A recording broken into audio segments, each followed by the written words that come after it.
A paz do Senhor Jesus, irmãos. Eu gostaria de compartilhar com os irmãos o livro de Jó, capítulo 34, versículo 3 e 4. Porque o ouvido prova as palavras, como o paladar prova a comida. O que é direito escolhamos para nós, e conheçamos entre nós o que é bom. Veja, irmãos, o que diz esse versículo 3. O que o ouvido faz? Assim como o nosso paladar, ele prova a comida, ele distingue, né? Ele saboreia ou ele reprova aquilo que nós estamos ingerindo, assim são os ouvidos para com as palavras. Nós estamos vivendo uma época de muita informação, e informação assim que ela passa, ela é inserida, não é? De uma maneira muito rápida, e as pessoas não têm nem mais tempo, nem se apercebem de que não estão provando as palavras.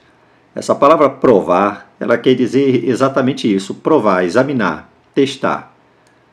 Você não come qualquer coisa, não é?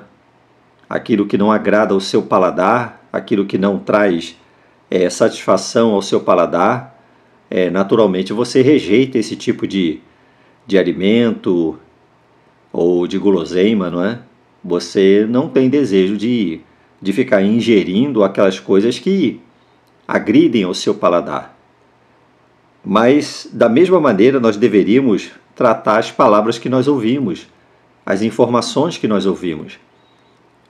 Nós temos aí as redes sociais, nós temos aí tantas fontes de informações e passam de uma maneira muito rápida.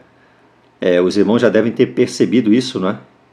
As informações, elas vêm de uma forma muito rápida e as pessoas, elas já estão tão abertas a acreditar em tudo aquilo que ouvem, em tudo aquilo que elas principalmente ouvem pela boca dos pseudos profetas, pastores, ensinadores, coaches, e as pessoas elas vão recebendo informações e essas informações vão processando de uma maneira sem passar por um critério de prova, de teste, de validação.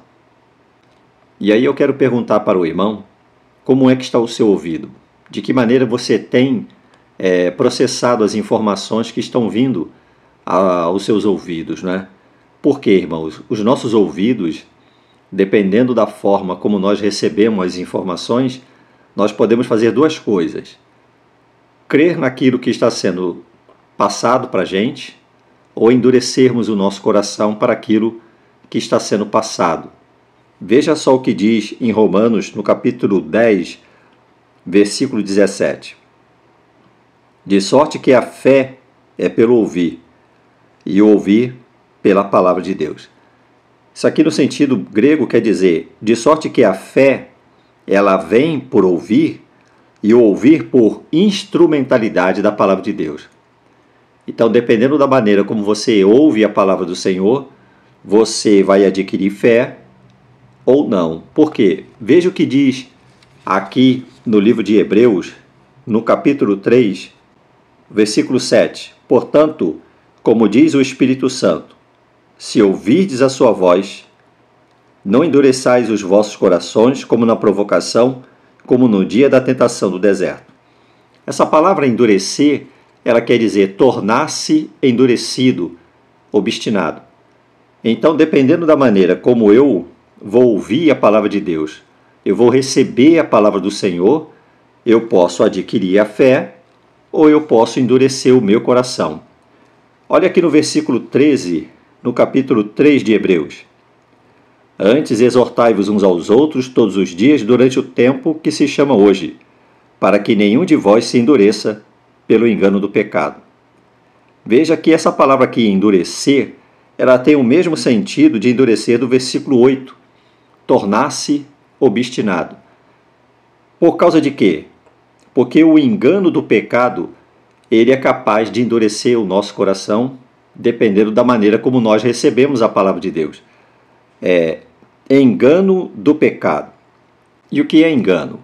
Engano é sedução, é ilusão.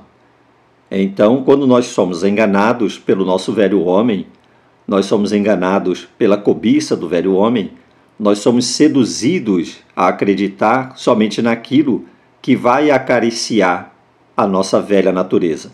Veja só o que diz aqui em 2 Timóteo, capítulo 4, versículo 3. Porque virá tempo em que não sofrerão a sã doutrina, mas tendo comichão nos ouvidos, amontoarão para si doutores conforme as suas próprias concupiscências.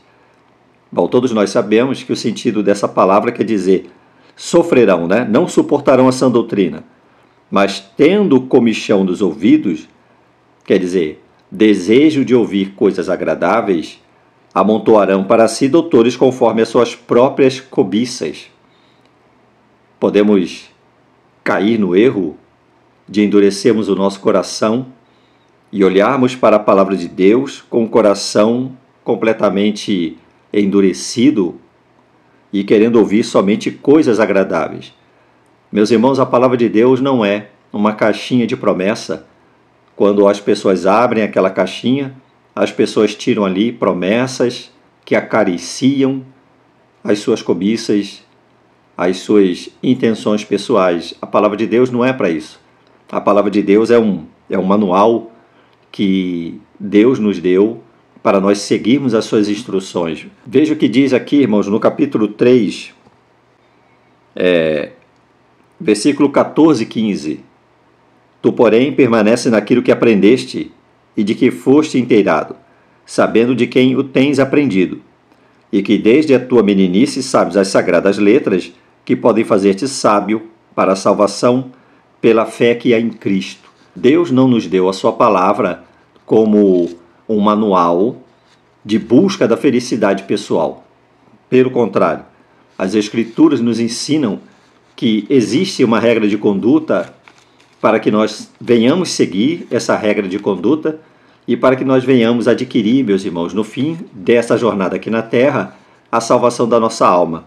Veja o que diz aqui, meus irmãos, ainda na segunda epístola ao Timóteo, capítulo 2, versículo 4 e 5. Ninguém que milita se embaraça com negócios desta vida, a fim de agradar aquele que o alistou para a guerra. E se alguém também milita, não é coroado, senão militar legitimamente. Essa palavra legitimamente, ela quer dizer conforme a regra. Existe uma regra, existe um padrão de conduta nas Escrituras. E esse padrão de conduta, meus irmãos, poderá nos fazer sábios para adquirirmos a salvação que é em Cristo Jesus. Depende de nós.